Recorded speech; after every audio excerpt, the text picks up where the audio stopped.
lecture for the Gilded Age, and this one's called Politics of the Gilded Age.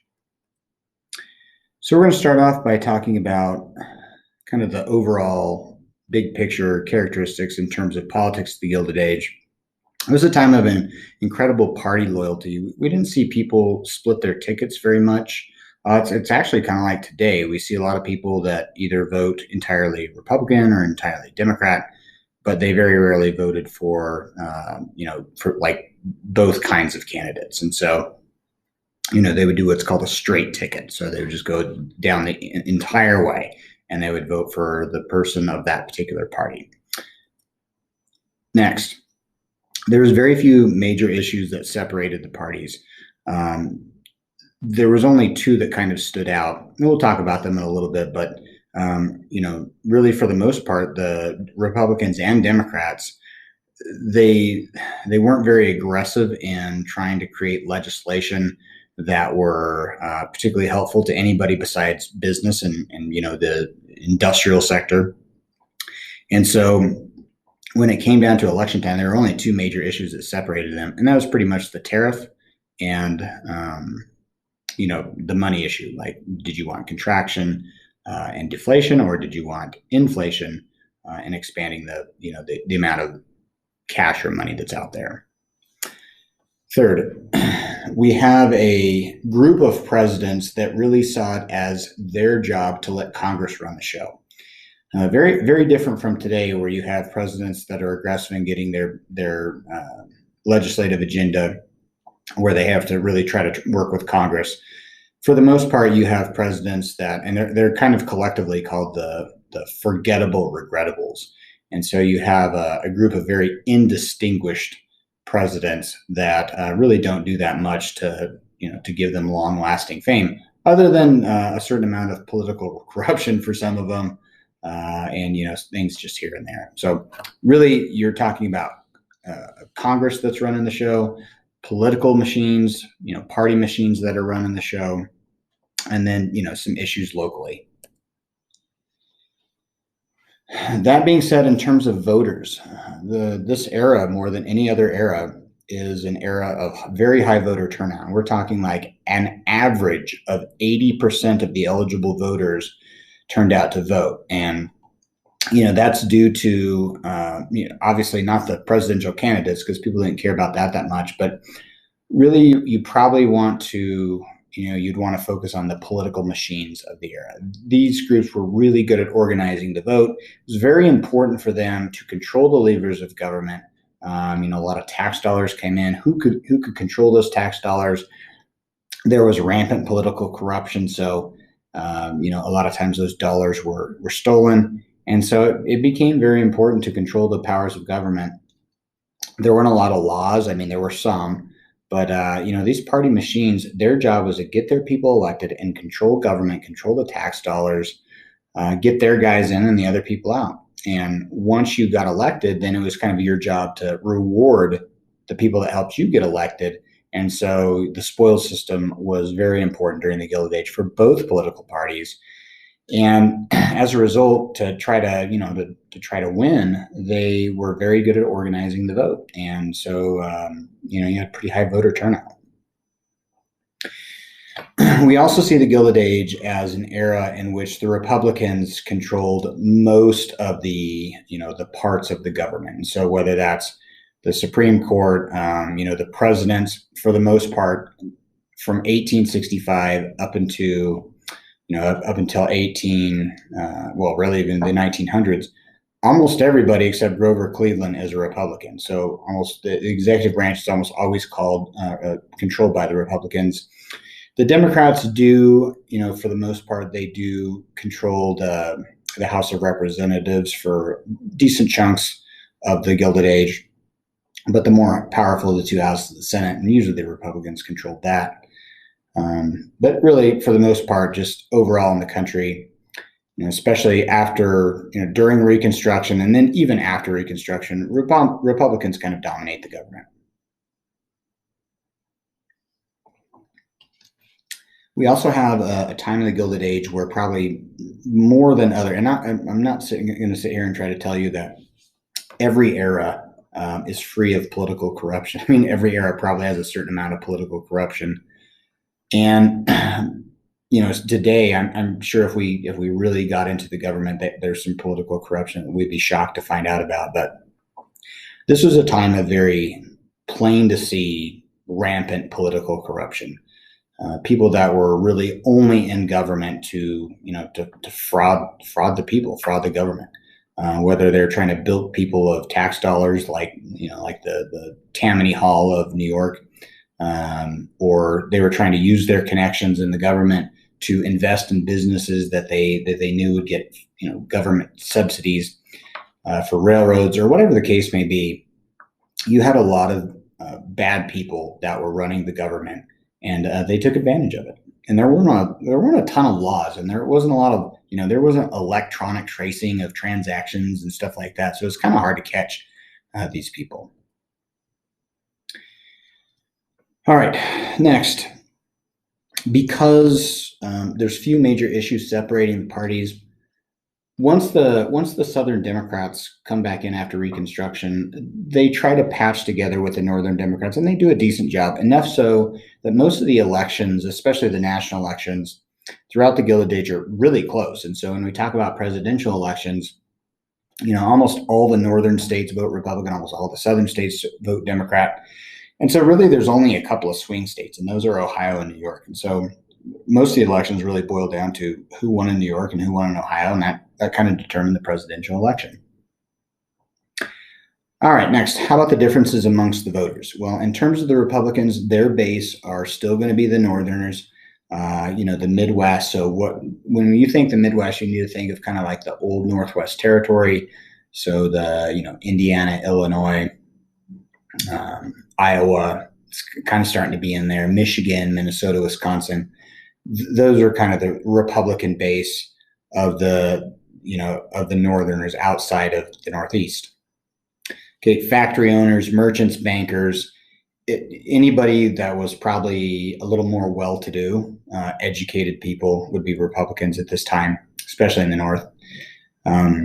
People that were anti-immigration, so nativists, people that favored temperance, a lot of what we would call white Anglo-Saxon Protestants, or WASPs as they're referred to.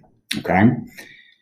Now there were other groups at times. So you have African Americans during Reconstruction, carpetbaggers, scalawags.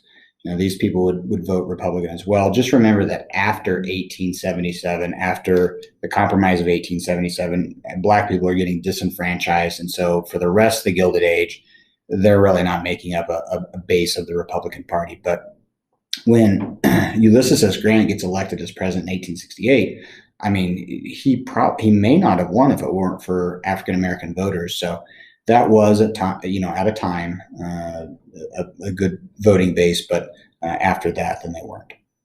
Okay, Democrats, you have those white Southerners that they're Democrat tried and true.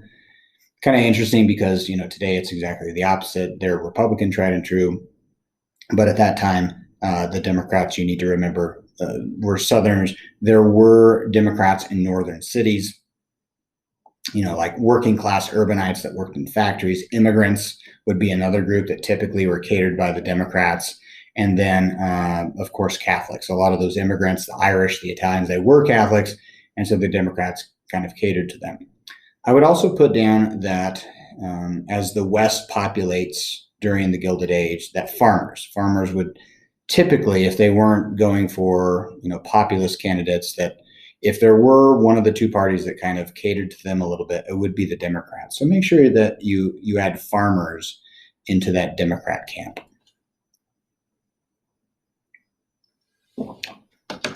Okay, next, characteristics of the national government during the Gilded Age. We definitely have tried to hammer this point home to you during class that the national government, if they were active, it was in protecting business. They knew that this was the success to their industrial revolution. This was the success to what they felt was economic success for the country. They kind of had that Hamiltonian vision of, protecting the manufacturers. This is what helped an economy to expand. And so we see this, probably the best example of this is with the tariff. And Characteristically, throughout the Gilded Age, we have very high tariff rates. The McKinley tariff and the Dingley tariff are two of the highest tariffs that we've ever had. Okay. They also deregulated banks. They made it very easy for banks to hand out credit. And when times were good, this helped the economy to expand. When people could make their payments back to the banks made a lot of money off of interest, and this, so to speak, kind of trickled down to the masses. And so the less restrictions that were put on banks in terms of lending, this allowed business to proliferate because then they could get loans. It helped farmers to proliferate because they could get loans. When those banks tightened up, it really tended to hurt the economy, and that's when we have panics. And so overall, throughout the Gilded Age, the federal government really made sure that the banks were in a situation where they could get money lent out. All right, next, we see that in terms of the overall money supply, we typically saw a government that wanted our dollars backed by gold, right? There wasn't a whole lot of gold at least throughout most of the Gilded Age, and so that meant a very contracted money supply. Now that's good for those people that had debts owed to them. That was good for the federal government because it made the U.S. dollar more valuable. But in terms of people that had debts, like farmers or people that were trying to buy homesteads or something like that, or even urbanites that may have taken out a loan for something, that's tough because there's just not as many dollars out there. And so as a reaction to this, we see the Greenback Labor Party, we see unions form because the workers aren't getting paid enough. We see the populists in the 1880s and 90s as a result of these policies. And then just remember, before I go on to railroads, that besides tariffs, one of the biggest issues was the money issue and deregulation of banks, coinage of silver. All of those things played into that. All right, and then the last characteristic that I haven't talked about yet are the federal government's role in the expansion of the railroad. They knew that this is one of the keys of their economy. Remember, the railroad by itself is just going to be a very big industry. Not only does it transport all the raw materials and the finished goods that will help to expand the economy, but it's also a market for steel itself. And so this helps the steel industry to develop. And so to that end, the federal government knew it was very important to get these railroads built throughout our country, economically. And so they gave tremendous amount of supports through subsidies and land grants, where they made it very reasonable for these railroad companies to then build these railroads that were at the time out in the middle of nowhere. Okay, and then kind of next big idea, we need to know that the government almost without fail always sided with management during major strikes of the era. So whether it's the Great Railroad Strike, the Pullman Strike, the Homestead Strike, the courts are using injunctions, or the executive branch is sending federal troops to quell the rebellion, to quell the strike.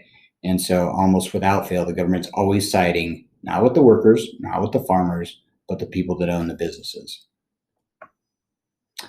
And so probably overall, and this would probably go to even both parties, and that is that really Gilded Age politics for the most part are very conservative. They didn't take controversial stands, right? There's nothing on like abortion or gay rights or anything that's kind of controversial today. Really, they just kind of stuck with very bread and butter issues. All right, so what did they disagree upon? I've kind of talked about this, the tariff, and you need to write this down. The Republicans typically pushed for a higher tariff since they were the ones that kind of backed manufacturing. And the Democrats, it's not that they wanted a low tariff by any means, but they wanted a lower tariff. And then, of course, they differed on monetary policy, which we mean the money issue. And remember that the Republicans, for the most part, pushed for a gold standard. They wanted a contraction. They wanted deflation. They wanted the value of the U.S. dollar to be pushed up by that. And if you were somebody that was owed money, which the government and bankers and creditors and insurance companies were, then that meant that the money that got paid back to you was basically more valuable. But if you were a debtor, you wanted free and unlimited coinage of silver. You wanted the government to purchase silver. You wanted more money in circulation. You wanted inflation because that made it easier for you to pay the money back. Really? All right. So basically, printed money versus what we call specie. When money's backed by specie, then there tends to be more, credibility to it, and so that's what Republicans and that's what creditors wanted. All right. So now we're going to just kind of briefly go through the presidents, the forgettable or regrettables. We won't spend a lot of time. Some of these things we've even talked about. So just know that these kind of events are happening during the Grant years. Remember the Grant. Grant is really, he's one of our major Reconstruction presidents. He's letting the liberal Republicans, Thaddeus Stevens and Charles Sumner, really run the show. We say that Grant, as a Union general, really makes an effort to make sure that Union soldiers get a pension. And so that's the Grand Army of the Republic. And they're a pretty powerful lobbying group, really until most of them start dying out. But they were influential in getting legislation passed, and really the Republicans in general. They used this idea that the Democrats were the ones that rebelled and that they were responsible for the blood that was spilled in the Civil War. So they typically call that waving the bloody shirt. So if you see that somewhere, waving the bloody shirt basically means blaming the Civil War on the Democrats. And that's one of the ways that the Republicans were able to garner support. And one of the things that they created support were for these pensions of the Union soldiers. And there was actually quite a bit of money that they paid out to these Union soldiers after the Civil War. Okay, another big event that goes on during Grant's second term is the Panic of 1873. Almost without fail, the panics in the Gilded Age are caused by over-speculation of something. And in this case, it's overbuilding of the railroads. And then, a lot of the investment bankers are too heavily invested in the railroads. And so it hurts other companies that they have to pull their money out of. And, eventually it kind of works its way down. Crop prices fall a little bit during this time. Farmers get a little bit overextended. There's a run on banks. And but really, the major cause of the Panic of 1873 is just kind of over speculation at the time of the building of railroads.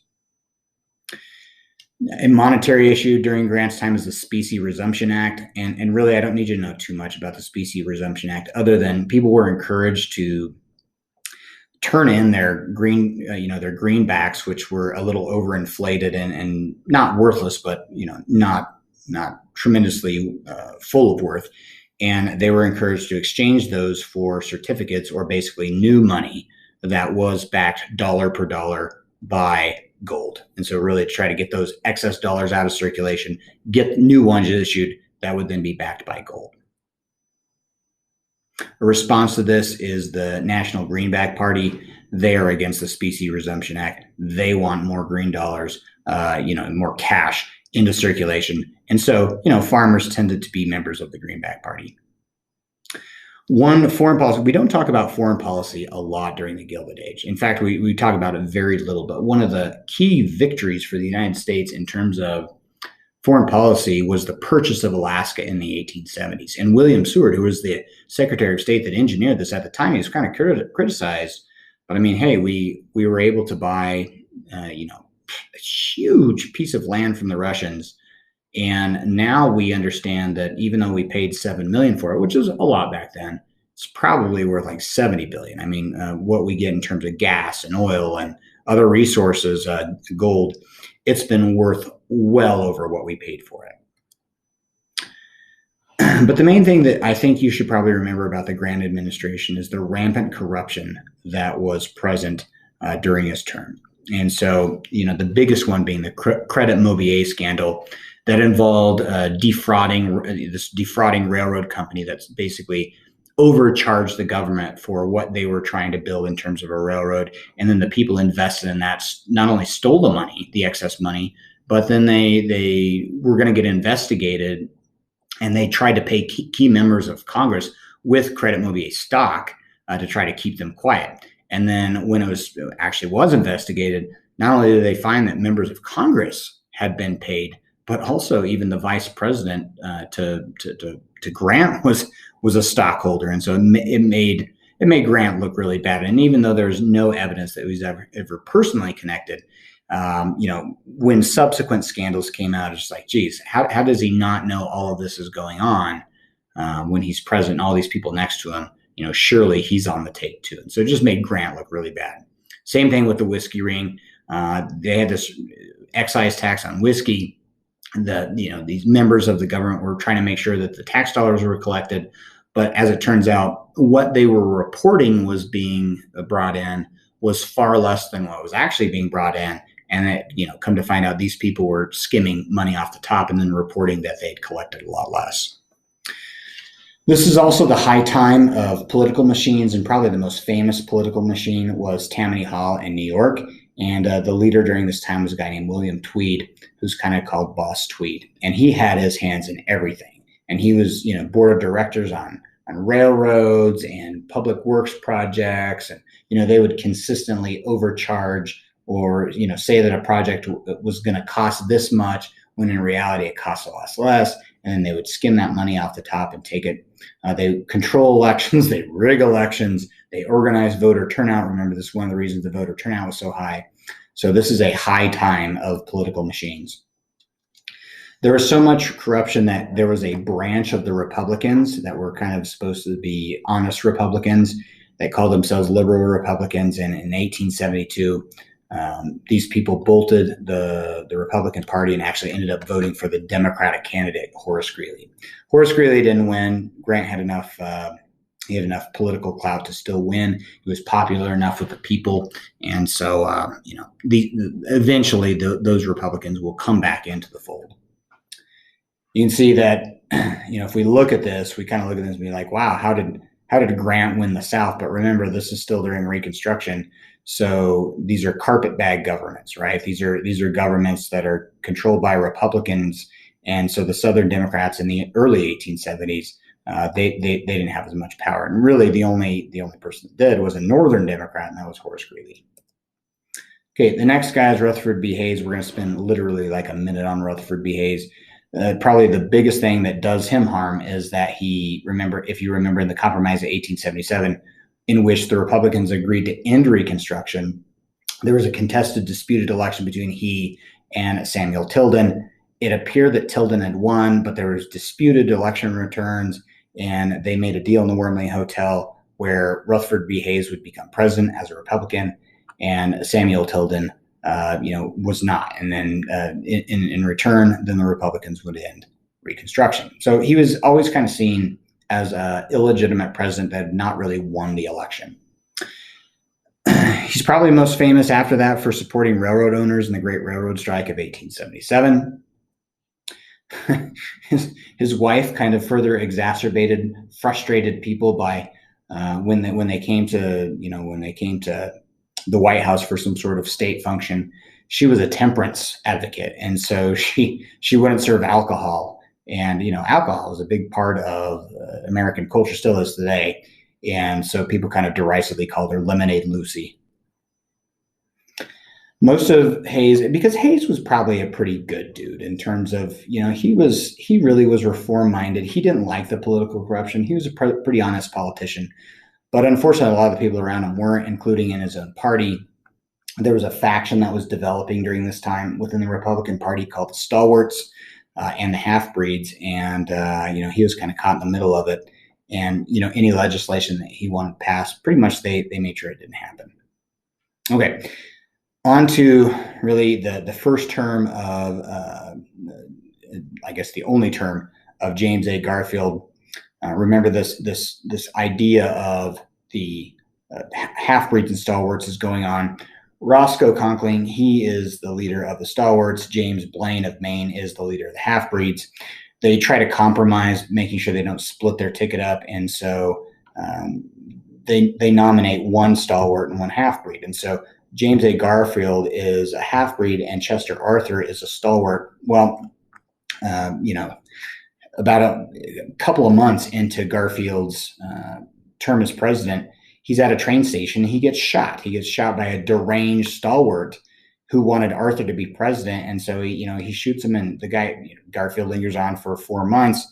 If he lived in 2020, he'd probably actually live. But because medical attention was so bad back then, he ended up, getting other related illnesses, infection, and he ends up dying. And so Chester Arthur spends most of Garfield's term as president. Really the only thing that Arthur does is he tries to pass through a measure of reform called the Pendleton Act. And really what you need to know about the Pendleton Act is that it's designed to try to reduce the amount of spoils system and patronage jobs. So it makes I think it's like 10%. It's a small percent, but at least it's a start, that government jobs would not be handed out as likely by patronage as it would be by merit, by written examination. So even though it's a small step, it is a step towards reform.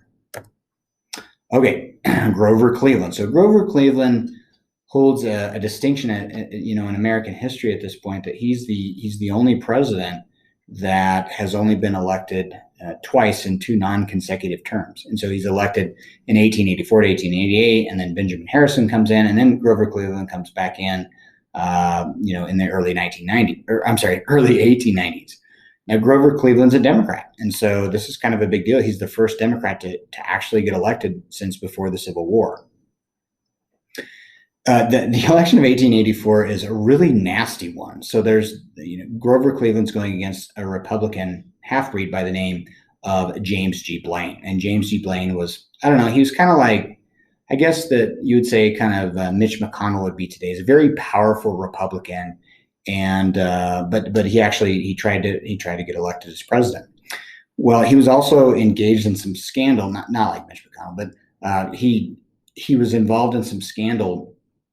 And apparently he did something where he had defrauded a railroad company, and he had sent a letter to where he was trying to cover up his tracks, and that letter got halfway burned, and had some damning evidence on him. And the letter that he wrote were kind of collectively called the Mulligan Letters. So the Mulligan Letters was the Blaine cover up to cover up the scandal he was involved in. Grover Cleveland, for his own part, before I go to the mugwumps, Grover Cleveland, who was supposed to be this honest guy, he's kind of reform-minded. He, at the same time that the Mulligan Letters are coming to light, a scandal erupts about him having a child out of wedlock.